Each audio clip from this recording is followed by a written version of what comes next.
What did he do? He just stopped. He was running and playing, and he just stopped and went. It's like the way he did it, though. I've never seen him do that before. And I laughed, and he's trying to do it.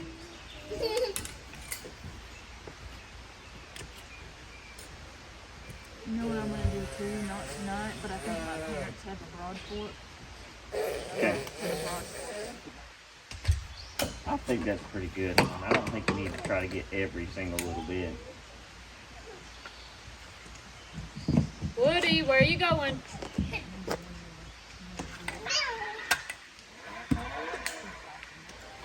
Oh, good Lord.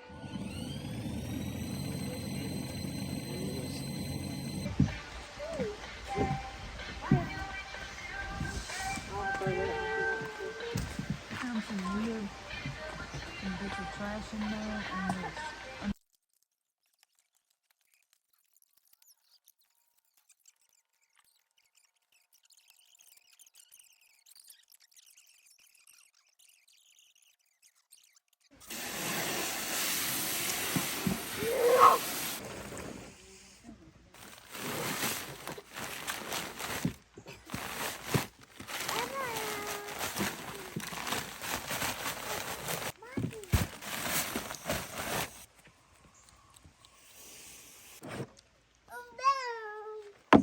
All right, Ira, can you tell everybody bye? We gotta walk home. Bye, bye, bye, bye, bye. Bye, bye, bye, bye, bye. Oh. Bye, bye, bye, bye. Bye, bye, bye, bye. Oh my gosh! Bye, bye, Oh my god! He gets it right. Woodrow acted a little bit shocked.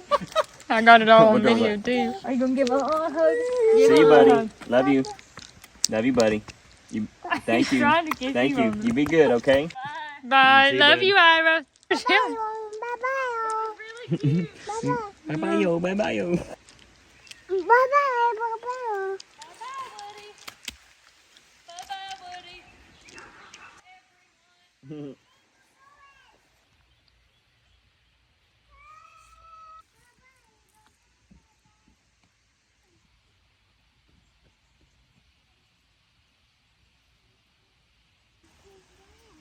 All right, Mommy, we going inside?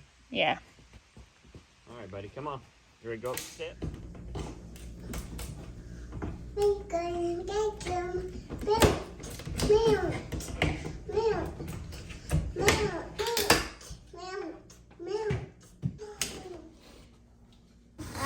Almost like we're putting a new one in there, huh? Almost.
So today we're leaving the Holler. I've got Mom with me. She's videoing me. Thanks, Mom. You're welcome. And this is a special thing for me and Mom to to do, there's a Southeastern Medicinals. It's kind of just a little herb class that they're having in a local town over next to us in Georgia. And I took this lady's class almost 10 years ago. It was before I knew Austin, and I loved it. And it was actually Austin who seen this on Facebook. I don't have Facebook, but he sent it to me and showed it to me. This was, I don't know, a couple weeks ago, and I marked it on my calendar and was like, do you think we could go to that, Mom? And so Woody's asleep and Dad is at the house watching Woody sleep on the monitor, and we're going to travel over and do this class. I think it'll be a lot of fun.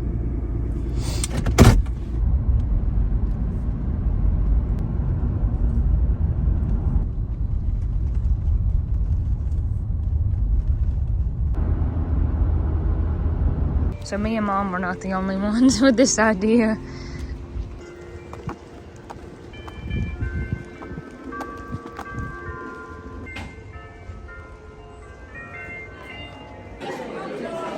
Her book will be available, like I said, after the presentation.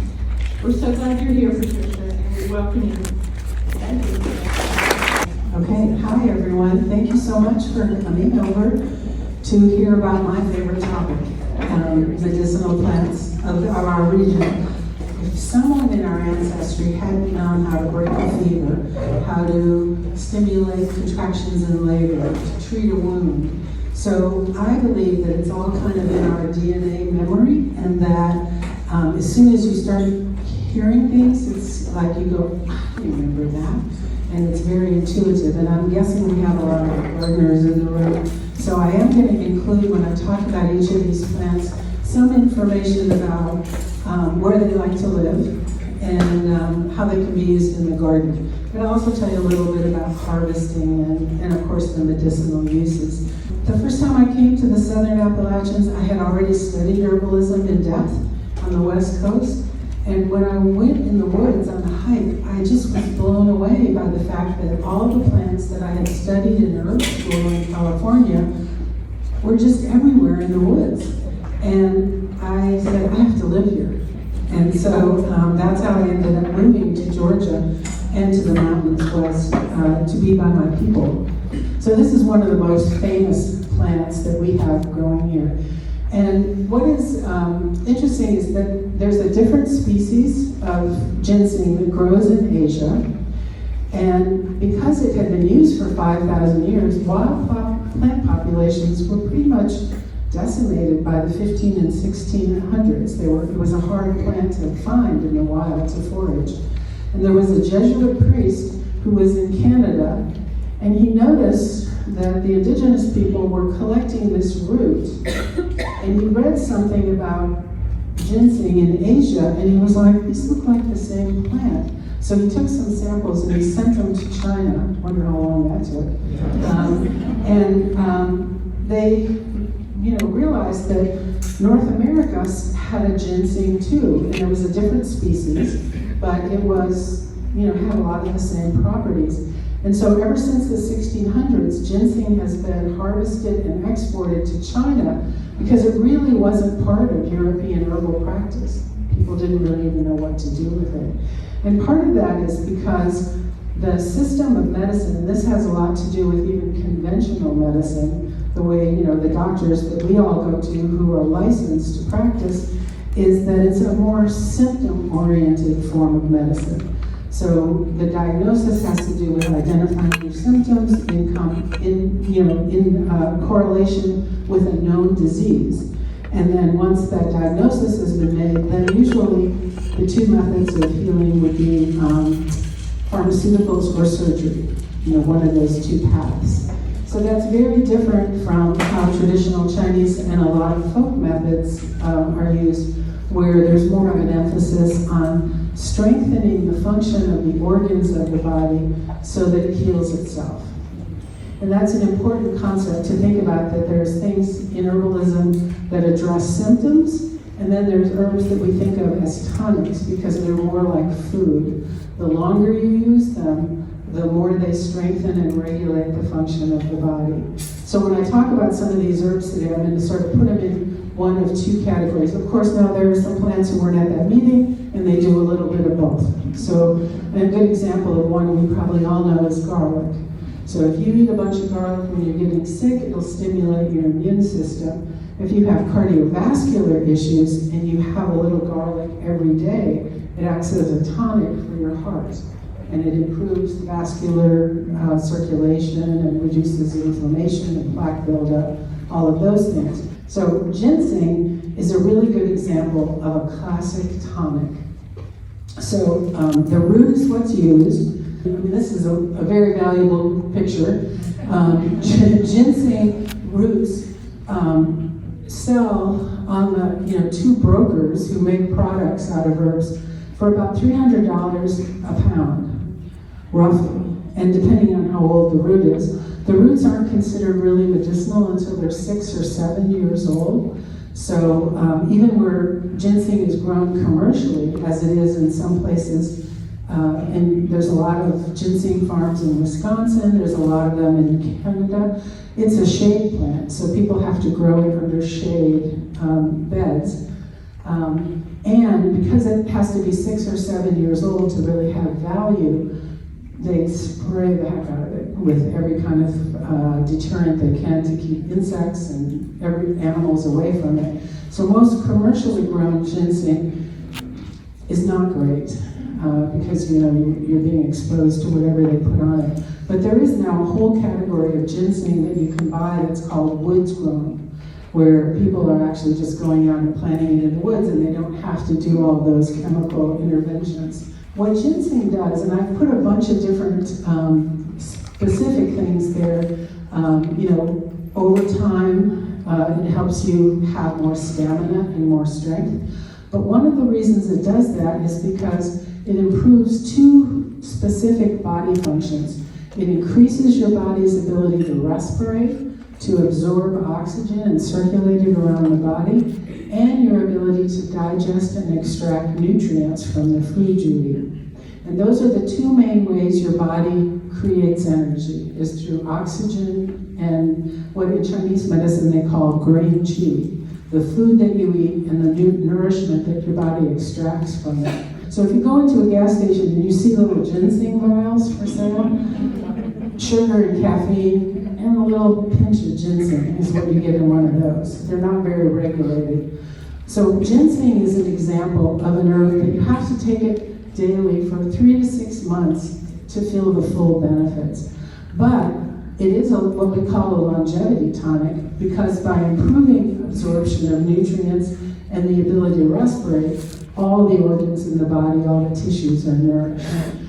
So respiratory, immune function, there's a lot of research on it being used in conjunction with chemotherapy and radiation to reduce the negative impacts of those protocols, and also to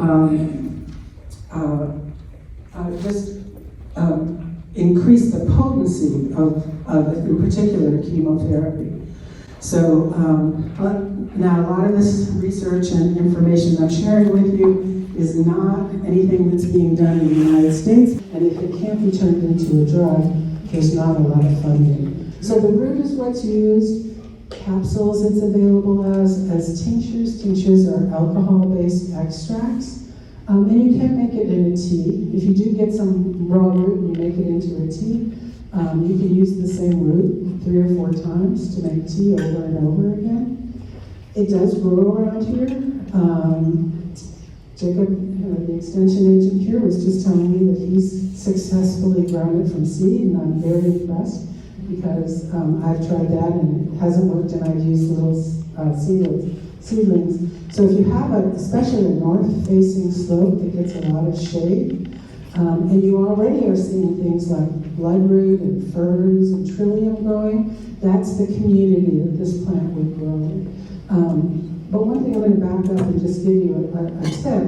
There is a lot of issues with ginseng being poached. A lot of people who have it wild on their property or who have planted in a wooded area will come out one day in the fall and find somebody's dug it all up. There are people who wander around in the woods looking for it. And in the fall, you see on the one on the right, those red berries, it makes it real easy to identify it. And that's the time of year when it's usually harvested. Traditionally in the Appalachians, and some of you here may know this from your own life experience, people would harvest ginseng in the fall. They would dig out the root and then put that berry cluster in the hole, replant it so that it would grow again, and sell the ginseng root, and that's how they would get cash to buy Christmas presents. So there was like a whole rhythm of how this plant was harvested. But if you have it growing, and you find some on your property, see how there's 5 leaves on some of the, or 5 leaflets? If you pinch off the 2 small ones, it's not going to hurt the plant, but poachers who are not botanists, usually, will think it's not ginseng because it's, well, it doesn't have 5 leaves. So this is a little fact that you can use to protect your ginseng from somebody who might have other plans for it. We just got back to the car, and that was great. It's very nice. That was so fun, and I was mistaken. I looked back at this is like the first edition of the book, and I took that class in 2015. I guess 2017 is when I started working at the folk school, so it was over 10 years ago. And then I wanted to show this. This is like the notebook that I grabbed this morning, because this is the notes. These are notes from today, but these really sloppy notes there are from back in 2015 when I took the class. But then look what I found in here. So that must have been just little things that when we went outside in the class that I found and stuck in there. But it's funny because I love feathers, so that was very much me picking up like gross feathers off the ground.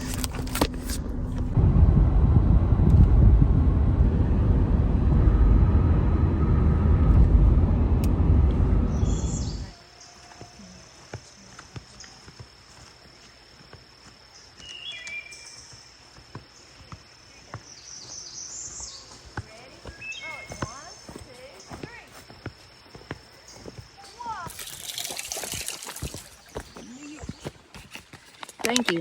Your snack that you requested. It's a great snack. Those are good. I know, those are delicious. Corey taught me about them yesterday. They're so good. You saying hey, Papa? You saying hey, Papa? Looks like you have dirt in your hair. Yeah, he's splashed up in his hair. You on the third row? Yeah. I gotta finish what row I'm in. About let it get away from us. But we do that every year, so it's not much different. It's hard to keep with it.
You want to throw some rocks? Here's your little rock to throw. Are you laughing, being silly? You want to throw a rock? Can you throw it? Can you throw it? Can you throw it? Good job! Yay!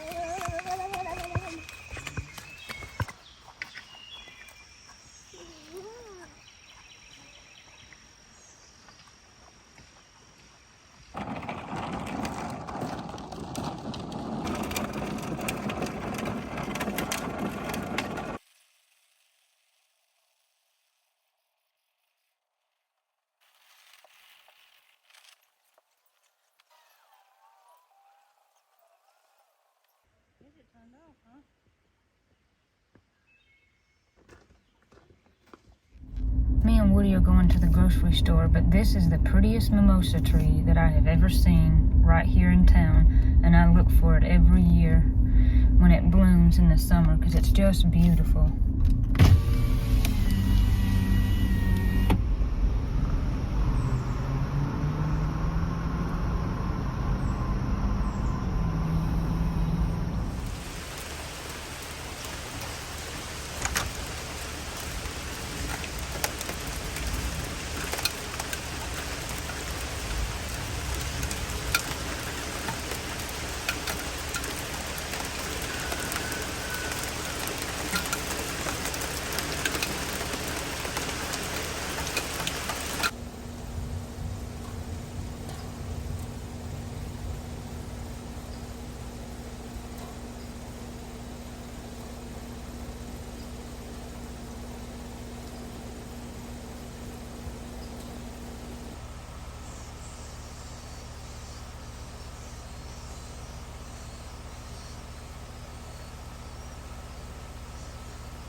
Low two, high two, low two. It's weird and you forget which one is which.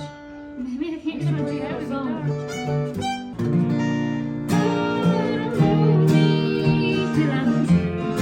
Jesus, make me just like you. Anything more to be a vessel for your anointing. Father, break me even more. Bend me, Jesus, till you're sure you'll be proud to bring this broken vessel home. That'd be worth doing just for the chord pattern. That's what I thought. That's what got my attention. Bend me, Jesus, till you're sure you'll be proud to bring this broken vessel home. Yeah, pretty song. Do you want to try the Lighthouse? Did you know that his brother, the man who wrote this, his brother wrote the Lighthouse? No. Wow. The song we just sung? Yeah, his brother wrote the Lighthouse. Well, they were Okay, just, that's that wild. was a I know, talented isn't that family weird? right there. Which, did you maybe search for the Lighthouse before you found this song? I did, but I So didn't that's know. probably why What it served this suggested? song out to Maybe, you. yeah. Because I was just listening. The Lighthouse is like in my gospel playlist I made for myself on Spotify. And then I was just like randomly one day in the The kitchen, it was Lighthouse. cycling through. Might be a better song, but it ain't as original as that one. Right, that one is. Sing the chorus again. And I thank God for the lighthouse. I owe my life to Him. For Jesus is the lighthouse.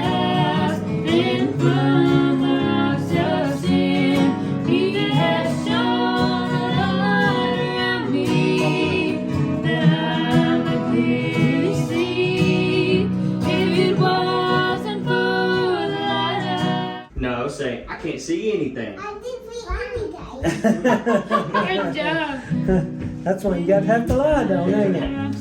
I say I'm gonna tell.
So I really didn't get that much from Azure this time, but I got this big bag, 25-pound of oats.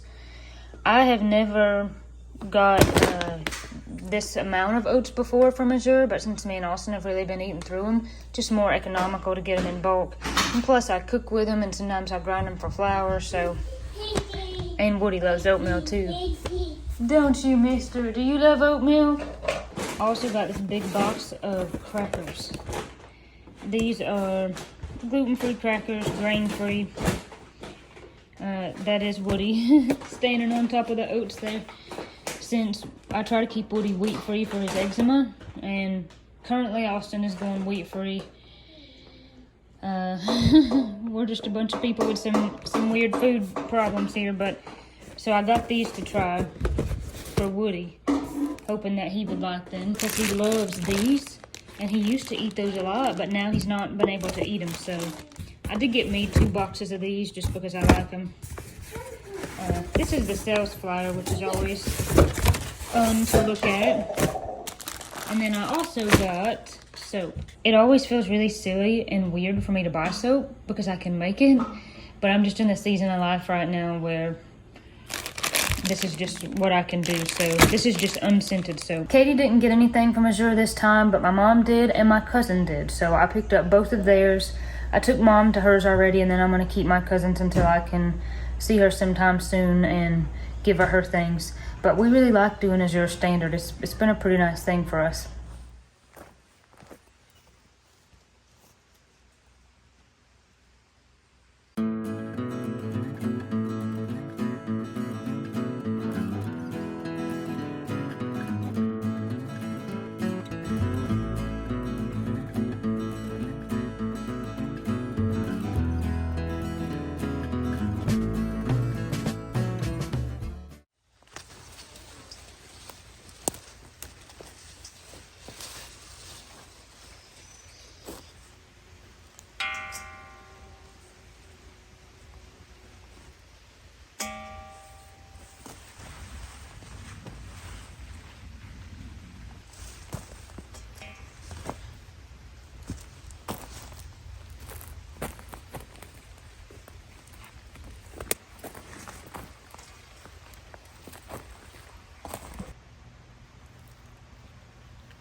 Today I'm going to attempt to transplant a flower from up here down to Granny's yard.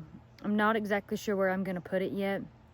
I'm hoping that it'll do well down there seems to be a hardy plant. So my guess is that wherever I put it, it will probably take up there and do well.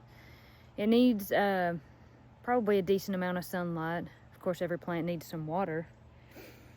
Seems like when I very first got this plant, of course I got it from seed, that I tried to plant it down there, and I tried to basically plant it on the bank, and it was kind of just a lot of red clay dirt there. And I think that is actually one area that it didn't do well, but it took up fantastic up here.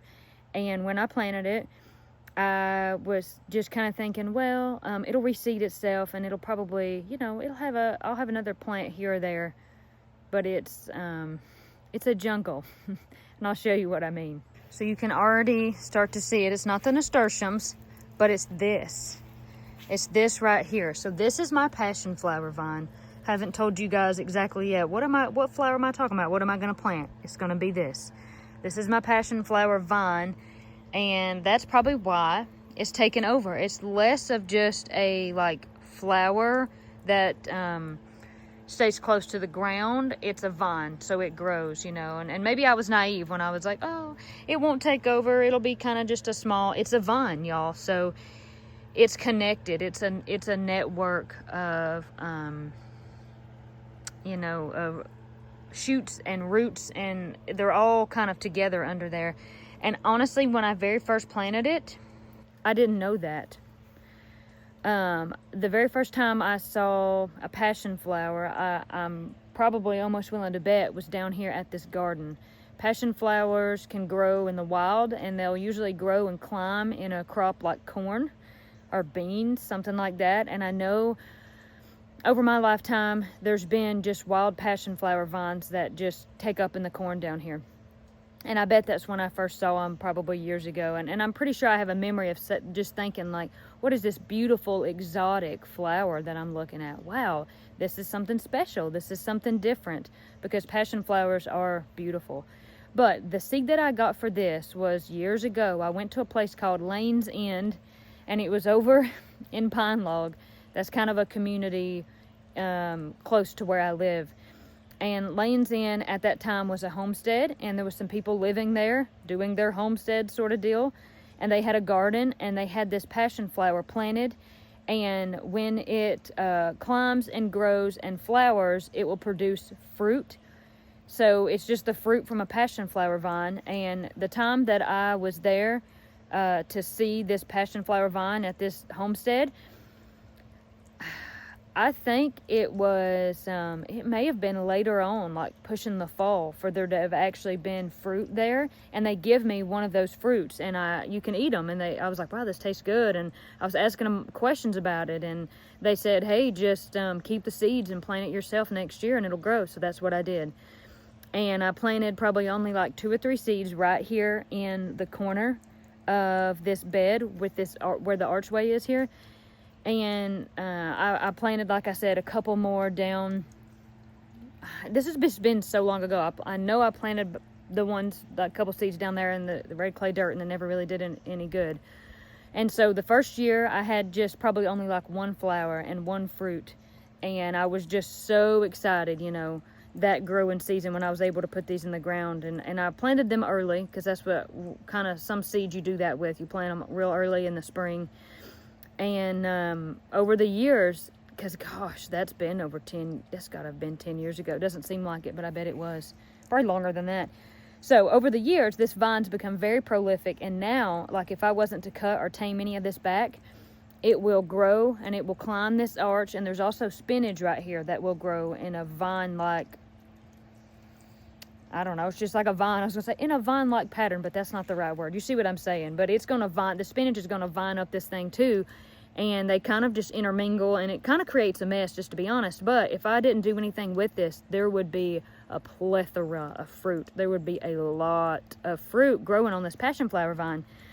And a couple years ago, I made jelly out of it. I had so much of this fruit, I was able to make jelly out of it. And it's flavor-wise, the fruit, it's very kind of different. It's kind of wangy. Kind of got, it's not really citrusy, but it's kind of got a wangy, sour kind of thing going on. And it's really good. The passion flower itself is beautiful. The pollinators really love it, and it smells heavenly. You can smell it floating all over the garden, all over the yard. So I just thought it might be nice to take part of this vine and establish it at Granny's house, because I just think it's beautiful to look at, and it's fun too to think that maybe one day down there I could have some fruit established there on a vine. So that is my mission. It's quite literally just a jungle, and every year it gets to be bigger and bigger and like spreads out. And those seeds, you know, of course they just stay in the ground, but part of it too is if you let all that fruit kind of just die out and fall, well, those are your seeds, right? That are just contributing to the vine as they just kind of, the fruit, if you don't do anything with it and it kind of just rots away, those seeds go back to the ground. But wow, y'all, this is crazy. So of course the passion flowers aren't blooming right now. As far as when you collect the fruit, it's later. It's at the end of the season. In the past, I have pulled fruit off of this vine and ate it as late as like September, October. And it'll be a while before there's a flower ready to bloom. And so for this video, I know you're like, what does this look like? Don't worry, I'm gonna put a picture, put some pictures of the fruit that it produces and the flower, so you can see what that looks like. And it's been fun, like over the years, to just see how prolific this has become. But it's kind of a jungle, and this year it looks like more of a jungle than what I remember.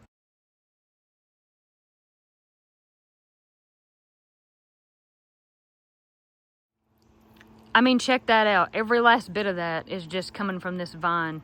And it will climb. Like, of course, some of it's already started to climb. What's here on the edges has already found its way, started to climb. But everything out in the middle, of course, it has to get taller and taller and taller before it can kind of reach a spot right here or reach a spot up there. And I don't want there to be too much competition for the spinach here. This down in here, that's our spinach. And I don't want this to choke it out too much, because that's something that we really would eat. And although we can eat the fruit off of this vine, it doesn't take first priority. So what I will do is I'll see if I can't dig some out of here, but I'll also at some point just cut this back to make it more manageable, and also for the well-being of the spinach. But y'all, it's got such a unique leaf and such a unique look. So before I go down to like Granny's and with a shoot of this stuff, I'll tell you one other interesting thing about it. So there actually is herbal and medicinal use for the passion flower, the aerial parts of the flower, and for the just the plant, the leaves. So if you ever look into like natural remedies for relaxation, if you have anxiety to kind of calm down, or you're looking for a natural remedy for sleep because you need to sleep better, oftentimes an ingredient in some of these natural supplements will be passion flower.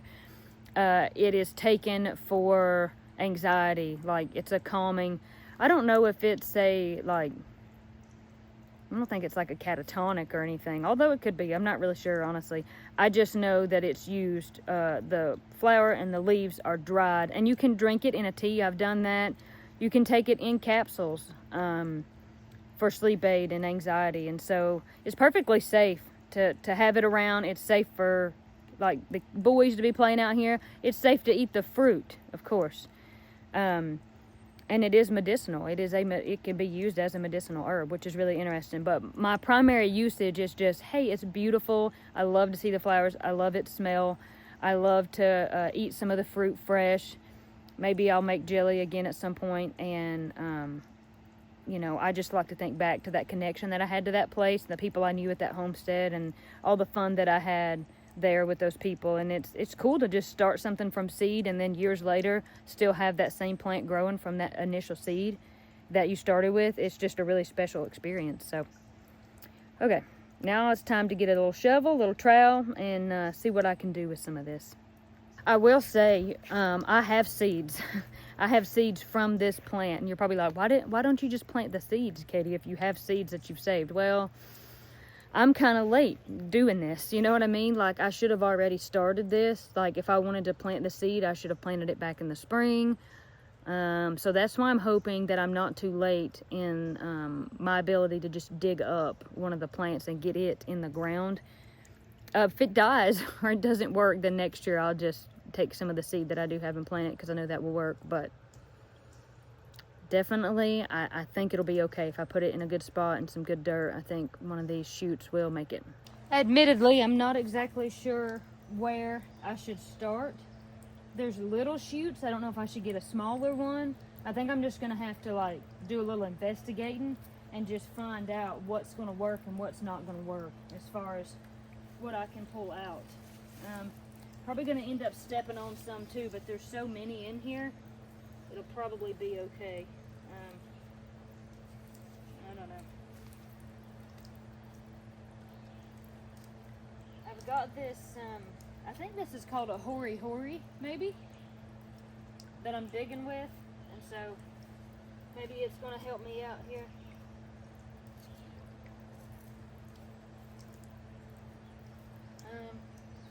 I'm just kind of digging a circle all the way around it, like what I believe to be one individual plant here.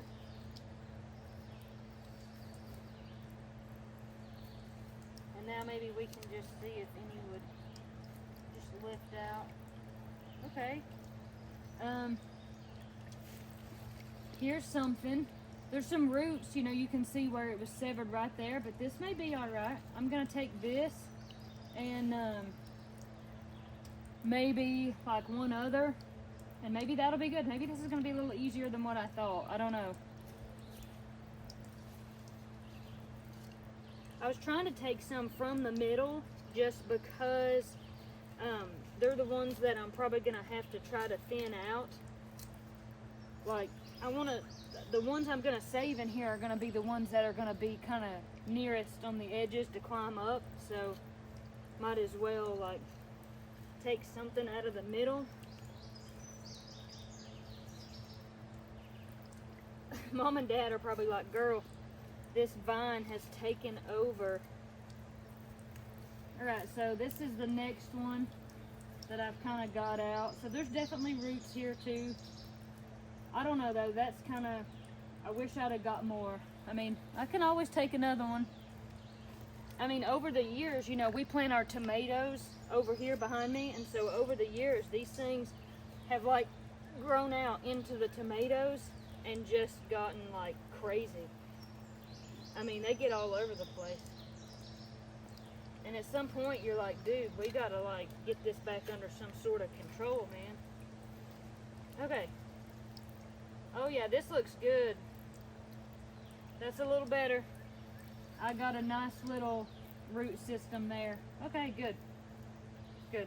All right, well then I think that's done.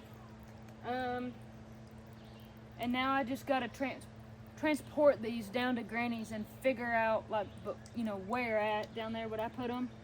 And dirt-wise, this is some pretty good dirt I'm on right here, some pretty rich dirt, so I'm either gonna need to borrow some from right here, or I know some other places where there's some nice rich dirt that I think these would do well in. So either way, I'll find myself a little bucket, a little pail of dirt to take down there with me. Of course I want to complete what I started, but I really want to get these in the ground because it is going to rain, and this rain will be really good for them. So I'm down here scouting out a spot and trying to decide where I think they should go. So just right here up against the house is one option. There is some good sunlight here. I don't know, maybe like over here somewhere, kind of like in the front, maybe in this little bed. And I actually have a little trellis thing over here that I can grab and kind of use to support them with. Look at this flower bed, guys. It's just a disaster. There's weeds growing up. Those irises are done blooming. Some little hostas over there. Kind of just this whole outside area here probably needs a little TLC, but it's just, I don't know, it's kind of got put on the back burner. We've been so busy gardening up at our house, of course, and every year we would come down to Granny's and Mama would clean out her flower beds and we would plant stuff and whatnot. And I don't know, you know, this is the first growing season, and when she, you know, that she's not been here since she's been gone, and so I don't know, it's just kind of different, you know. And I'm like, I feel bad, you know. You're like, well, it's just something that you kind of, maybe you push it to the back burner because it's painful. And I come down here and I'm like, oh, I do this and it makes me think of her, and I just miss her. I miss her so bad. And then, you know, it's one of those things, it's like, well, she's not here and she doesn't know that there's weeds in her flower bed, but Okay, anyway, I gotta pull myself together and pull the weeds out of here. If this is one area, I think I'm gonna put one and maybe put one over there. But, you know, my time's ticking and I'm sitting here wanting to cry and tears. My eyes are gonna be raining, but the sky is gonna be raining and I'm not gonna be planting, so giddy up. Okay, I think I'll start over here first and maybe just put me out a little dirt and work me up a little area over here. It is just so cloudy and so dark, and I hate that for the camera. I hate for it to just look like dreary, but kind of can't help it. So one other thing I could probably do is just scrounge up some rocks from somewhere. Probably be some big rocks laying around and just kind of line me out a little spot. This isn't exactly the proper tool, but this is just all I've got, so I'm just going to try to see what I can do with this. And you know, later I can come back if I wanted to with some mulch and kind of, I don't know, mulch it out and all of that. But for now, I'm just going to get these things in the ground before the rain comes.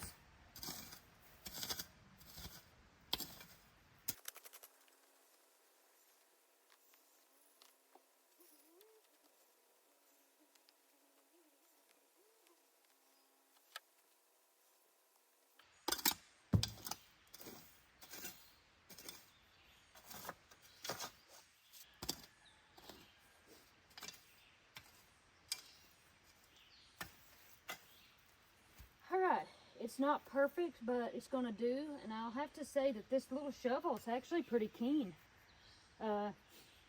Didn't do too bad at all. I mean, a hoe would be a little bit better, and there's probably a hoe around the side of the house, but the little edge of this shovel is sharp, so it was actually a pretty useful tool for this. So I think I'm gonna dig a little bit of a hole and put in some of the good dirt that I've got and just set some up right here.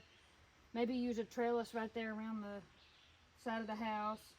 See if I could, there's some rocks over here in this flower bed, and I'm sure there's some over in the edge of the yard.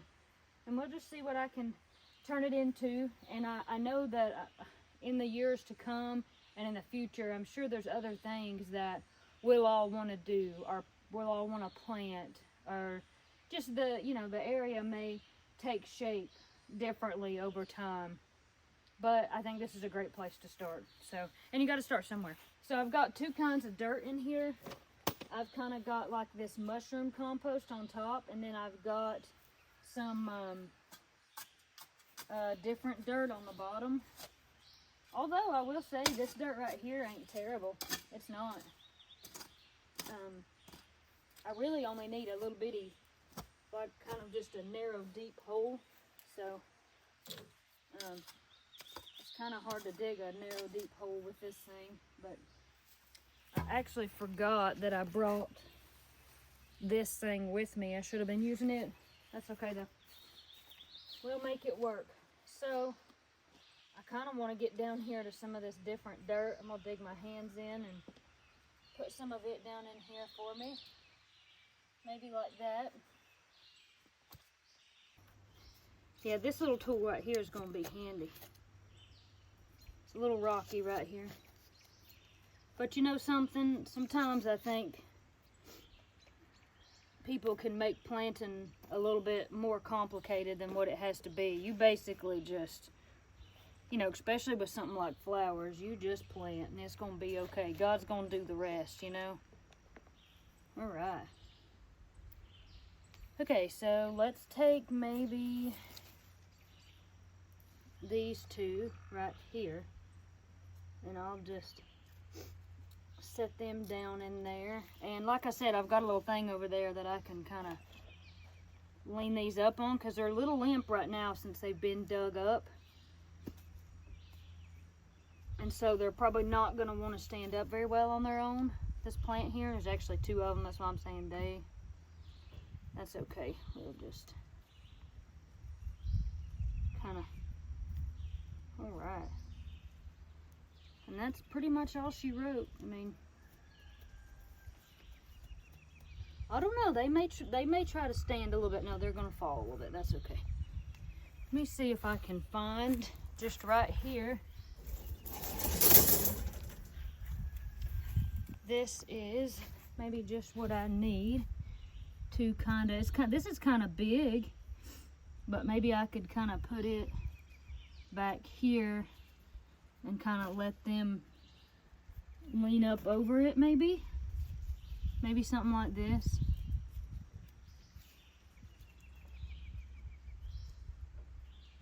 Yeah, that's gonna work. Okay, so I'll put up a little bit more dirt. There we go, for support. Yeah, that's gonna work. And I could even later, if I needed move this, I probably will, and maybe just put something a little bit taller or something here. But for now, this is gonna work great. This will support this, and after that rain tonight, if I quit messing with them, oh, let me get them set back up and I'll quit messing with them. After that rain tonight, these things are gonna perk right up, and they'll hold themselves with their own kind of strength. All right, maybe I could even pull some of these rocks around and just kind of, that's a piece of wood, that ain't a rock. Just kind of, I don't know, kind of set this up a little bit like this for now. I like this pretty good. I mean, and again, if I need to change it over time, I can. But this will do good. It's possible that this plant right here will just climb on this and kind of stay on the ground. But if you give it something taller, it'll climb taller. So we'll see. But I kind of really like this idea of just using what Granny had here around the house. She's had these out here, like, and using them to kind of grow around like have flowers grow around them, or support, using them as support for flowers forever. And of course, these old rocks have been out here forever. So I hope, that I don't have to give it anything taller, and it'll just grow kind of on this. And even if it just stays along the ground, like, that's fine. I just love the idea of using these old rocks that she picked up and touched and used, and these little trellis type of things that she's always had. It's a sweet idea. So this one looks good, and I think now, I just need to go to the next spot and clean it out a little bit and get something in right there and wrap this up before I probably get soaked. Okay. All right, same type of thing here. I better just do a little bit of weeding.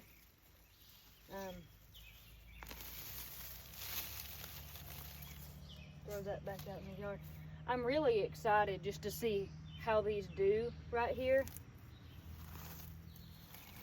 I think they'll do well. I think they'll do fine. I'm gonna throw that under the house. It don't matter.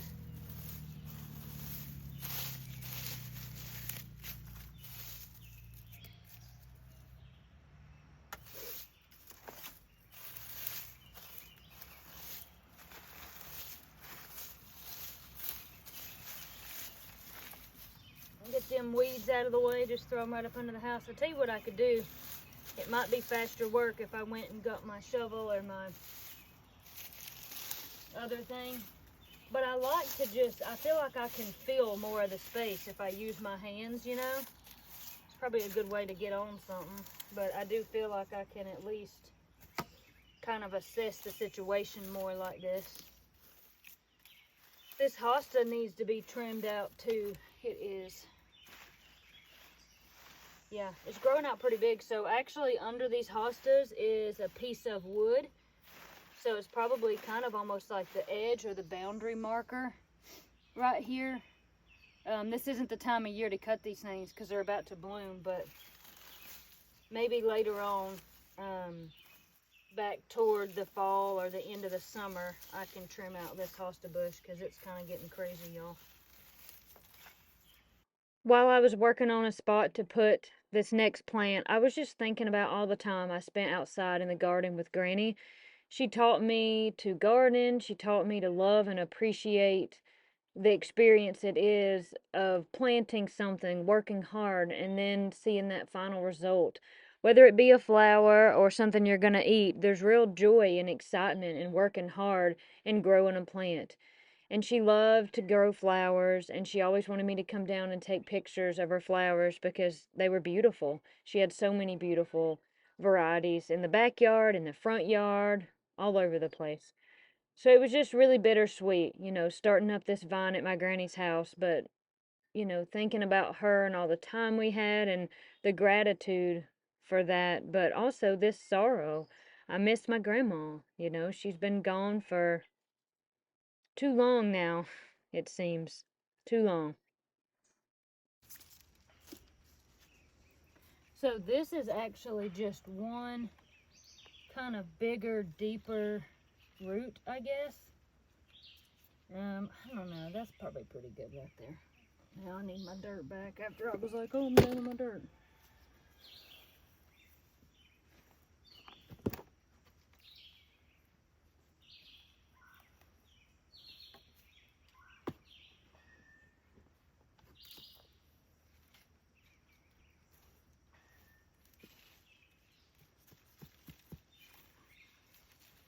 These can almost kind of just lean up on the porch and next to these hostas. Still going to get a little thing for them, but I also have extra dirt left. So I think I'll probably just spread out a little bit right here. Just because that'll help it. I think that makes it look a little better, and it'll fill in some of the empty space. Like I said, later on, maybe I'll get some mulch or something down here. Maybe I'll do that, but for now, this is good.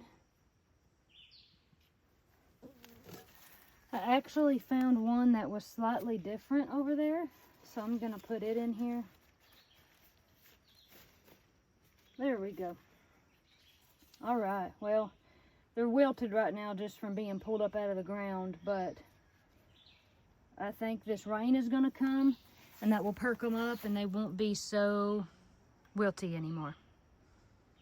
Well, I think that's probably it. I just hope that they do well down here and that they grow and thrive. They're gonna get watered tonight here in about an hour probably. When I check the weather, sometimes, you know, your weather notification or whatever can kind of show you hour by hour. But I always feel like I don't trust that. I just trust the radar. So I'll go and look at a moving radar, and that will usually give you a pretty accurate indication of what you can expect weather-wise. And I can feel cool air blowing on me from this direction, and that is the direction that the rain is coming from. So that's another firm indication that these plants are going to get watered tonight. But I have faith. I mean, I do think they'll grow. Occasionally, plants are fickle, and you just have to kind of work with them and change up their location until you get somewhere that they really thrive and flourish. And so, you know, you saw how good the vine does at my house, so it should be able to be set up and do good here too. Anyway, I guess I'm just looking around like, well, what's next? Well, I guess that's all I've got for this video. Thank you guys for being a part of this planting and growing and just looking to the future, you know. All right, God bless you, God keep you. Thanks for watching. Hang around, and we'll catch you at the next one. Bye, guys.